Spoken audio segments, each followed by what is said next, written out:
So we're going to answer the question, how are you doing? How are the girls? Our girls are textbook cases of juvenile Batten disease in many ways. They are declining in a predictable way. They are needing more help with the regular tasks of everyday life, and we know many other families that are facing the same challenges every day. Lily is 13 this year.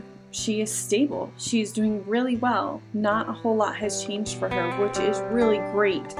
But it also means that we're just waiting for that moment when she's not stable. We know it's coming. Kind of that jump into the proverbial cliff of Batten disease.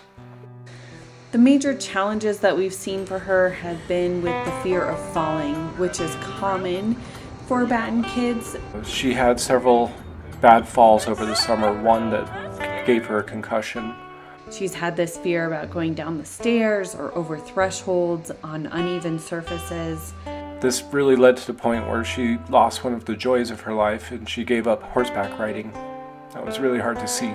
She loves ballet, which is great. She can hold on to that bar and put on her tutu every week and do her pirouettes and her leaps. She's convinced that she's a mermaid. Maybe I'm not convinced. She is always fancy.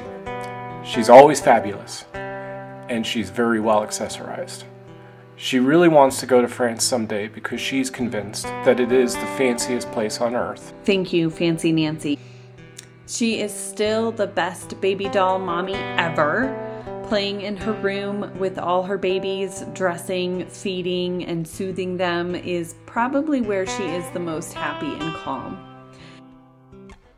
Cecilia had a really big year. She's stopped falling off the Batten cliff, but now we're kind of at a place where she's just slowly declining consistently. She loves to dream about being an engineer, which makes me smile. She always has ideas of something big to do. Usually involving a conveyor belt. Which is also a word she can never remember, so helping her with that is fun. Or building an American Girl doll store in Old Town Arvada. She loves to bake with a lot of help, and currently she's on a cake pop kick. She still enjoys horseback riding once a week, and this has been very therapeutic for her mind, body, and soul. She is needing a lot more support with walking and transferring. She is crawling a lot. And this is a regression that really reminds us of how she was when she was 9 months old. She is in her wheelchair almost 100% of the time outside the house. She rides the wheelchair bus to school now. With the slowing down and the decline, she's catnapping at least once or twice a day. We've seen her big behaviors decrease a lot this year. That's great, and that's a relief for the family, but we also know that that's because she simply doesn't have the energy to have them anymore. Her G-tube was placed last fall, and right now it's mostly used for medication and hydration. And that's been really good. She just seems healthier and happier when she's got water in her. Imagine that. Oh my goodness, she started high school this year. We have a high schooler. She is very happy to be a Ralston Valley Mustang this year as a freshman. She does have an amazing team of teachers and paras, and she has many peers that remember her from elementary school and have been really welcoming and friendly with her. She enjoys doing ceramics, and she's attended homecoming dinner at a friend's house this year too. This is all very exciting and big milestones for her, but they do hit us really hard as parents. In so many ways, the different milestones achieved in high school are like a launching point for a kid as they make the transition to adulthood and to greater independence. But we know that this is not the case for our Cecilia, and in many ways, she is launching in the opposite direction. The littles have really stepped up. I think we've said that in years past, but it bears repeating.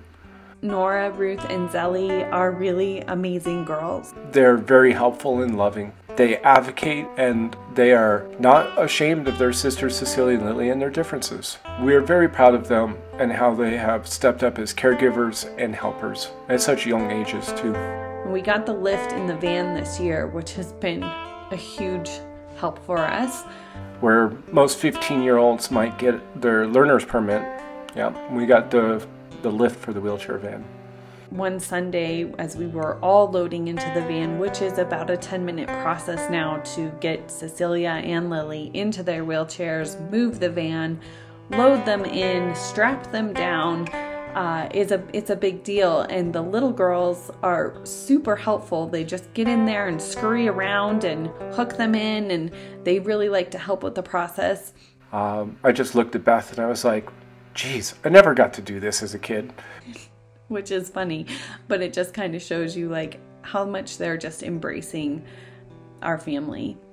Big responsibilities for an 11 and 10-year-old and a 7-year-old. Another highlight for us this year was that we got to go to the BDSRA, which is our Mean Batten Foundation. We went to their family conference in St. Louis. We go to that every year. That's a huge gathering of clinicians, support, research, and families who are confronted with Batten disease. Our work at the Children's Hospital Colorado at the clinic was also recognized as a center of excellence, and you'll hear more about this later, but that was a really important moment for us as a family and as a foundation. This year was really remarkable. We got to see 4 families that we've granted vans to. It was so rewarding and emotional. A mother in the lobby came up to me and she just gave me a hug. She didn't even say hi. She just gave me a hug. And she's like, we drove our van here. We probably wouldn't have been able to come, but we could get our kid in the van. And that moment was really big. As we reflect on yet another year of enduring this diagnosis with our girls, we are grateful to our family and our friends and the Rare Sisters Batten Foundation donors for helping to improve not only our girls' quality of life, but the many Batten families that we have met along the way.